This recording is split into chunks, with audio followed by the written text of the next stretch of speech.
Cinema ప్రేమికులకు నమస్కారం. మహాభారతంలోని hero ఎవరు అని అడిగితే అర్జునుడు, శ్రీకృష్ణుడు పేర్లు చెప్తాం. కానీ హీరో కాకపోయినా ప్రేక్షకుల్లో అత్యంత ఎక్కువ సింపతి సంపాదించుకున్న పాత్రల్లో కర్ణుడు ఖచ్చితంగా ఉంటాడు. అలాంటి కర్ణుడి జీవితాన్ని అతని పర్స్పెక్టివ్ నుంచి చూపించే ప్రయత్నమే the legend of Karna. Sony LIV లో వచ్చిన ఈ యానిమేటెడ్ మైథలాజికల్ సిరీస్ ను దేవరాజ్ అండ్ జీవన్ రూపొందించారు. వీళ్ళే ది లెజెండ్ ఆఫ్ హనుమాన్ కూడా పనిచేశారు. ఈ సిరీస్ లో కర్ణుడి పుట్టుక, అతని బాల్యం, ఎదుర్కొన్న అవమానాలు, అతని ప్రతిభ, దుర్యోధనుడితో ఏర్పడిన స్నేహం, ఆ తర్వాత అతని జీవితాన్ని మార్చేసిన సంఘటనలను చూపించే ప్రయత్నం చేశారు. మొత్తం 5 ఎపిసోడ్స్ ఉన్నాయి. ప్రతి ఎపిసోడ్ సుమారు 20 to 25 మినిట్స్ మాత్రమే ఉండడంతో పెద్దగా టైం కూడా పట్టదు. వీడియోలోకి వెళ్ళబోయే ముందు మీరు ఇంకా నా ఛానల్ ని సబ్స్క్రైబ్ చేయకుండా చూస్తున్నట్లయితే దయచేసి వెంటనే సబ్స్క్రైబ్ చేసేయండి. పక్కనే ఉన్న బెల్ ఐకాన్ ని యాక్టివేట్ చేసుకోండి. ముందుగా ఈ సిరీస్ గురించి నా ఒపీనియన్ చెప్పాలంటే ది లెజెండ్ ఆఫ్ కర్ణ ఒక డీసెంట్ అటెంప్ట్. కానీ అర్జునుడి లాంటి భారీ క్యారెక్టర్ కి ఈ 5 ఎపిసోడ్స్ సరిపోలేదనే ఫీలింగ్ మాత్రం కలుగుతుంది. సిరీస్ లో యానిమేషన్ కొన్ని సీన్స్ లో చాలా బాగుంటుంది. ముఖ్యంగా యాక్షన్ సీక్వెన్స్, కర్ణ క్యారెక్టర్ డిజైన్, కొన్ని మైథలాజికల్ మూమెంట్స్ విజువల్లీ ఇంప్రెసివ్ గా అనిపిస్తాయి.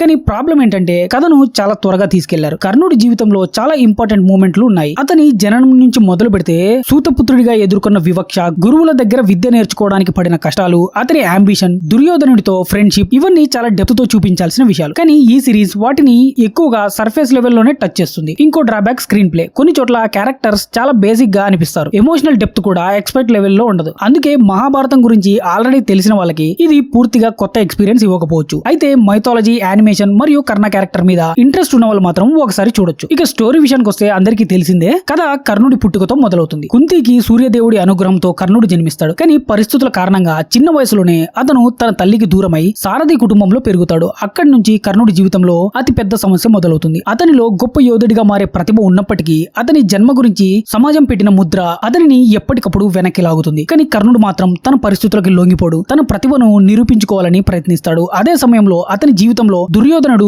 కీలకమైన వ్యక్తిగా మారతాడు. దుర్యోధనుడు కర్ణుడి సామర్థ్యాన్ని గుర్తించి అతనికి అంగరాజ్యాన్ని ఇస్తాడు. అక్కడి నుంచి వీళ్ళిద్దరి ఫ్రెండ్షిప్ మరింత బలపడుతుంది. ఇక్కడే కర్ణుడి క్యారెక్టర్ లోని లాయల్టీ, అంబిషన్, ప్రైడ్, డెస్టినీ, ఈ 4 విషయాలు ఒకదానితో ఒకటి క్లాష్ అవుతాయి. సిరీస్ మొత్తం కర్ణుడిని ఒక వారియర్ గా మాత్రమే కాకుండా తన ఐడెంటిటీ కోసం పోరాడుతున్న వ్యక్తిగా చూపించే ప్రయత్నం చేస్తుంది. అయితే ఇక్కడే ఒక సమస్య ఉంది. కర్ణుడు స్టోరీలో ఉండాల్సిన చాలా ఎమోషనల్ మరియు ఫిలాసఫికల్ లేయర్స్ ను ఈ సిరీస్ పూర్తిగా ఎక్స్ప్లోర్ చేయలేదు. అందుకే కొన్ని సీన్స్ చూస్తున్నప్పుడు ఇది ఇంకాస్త డీటెయిల్ గా చూపించుంటే బాగుండనే ఫీలింగ్ వస్తుంది. ఇక ఈ సిరీస్ యొక్క ప్లస్ అండ్ మైనస్ పాయింట్స్ గురించి మాట్లాడితే ముందుగా ప్లస్ పాయింట్స్. మెయిన్ ప్లస్ కర్ణుడి క్యారెక్టర్ మీద ఫోకస్ ఉండడం. మహాభారతంలోని ఒక ఇంట్రెస్టింగ్ సెంట్రల్ క్యారెక్టర్ గా తీసుకోవడం మంచి పాయింట్. ఇక సెకండ్ ప్లస్ పాయింట్ యానిమేషన్. కొన్ని సీక్వెన్స్ లో ఇంప్రెసివ్ గా ఉంటుంది. ముఖ్యంగా యాక్షన్ సీన్స్ లో విజువల్లీ ఎంగేజింగ్ గా ఉన్నాయి. ఇంకోటి షార్ట్ రన్ టైం. కేవలం 5 ఎపిసోడ్స్ కావడంతో ఎక్కువ టైం కమిట్మెంట్ అవసరం లేదు. Mythology plus action. మైథాలజీతో పాటు యాక్షన్ ఎలిమెంట్ కూడా ఉండడంతో యంగర్ ఆడియన్స్ కూడా కనెక్ట్ అయ్యే అవకాశం ఉంది. ఇక మైనస్ పాయింట్స్. మెయిన్ మైనస్ చాలా త్వరగా కథ చెప్పడం. కర్ణుడి జీవితాన్ని 5 ఎపిసోడ్ లో చెప్పడం వల్ల చాలా విషయాలు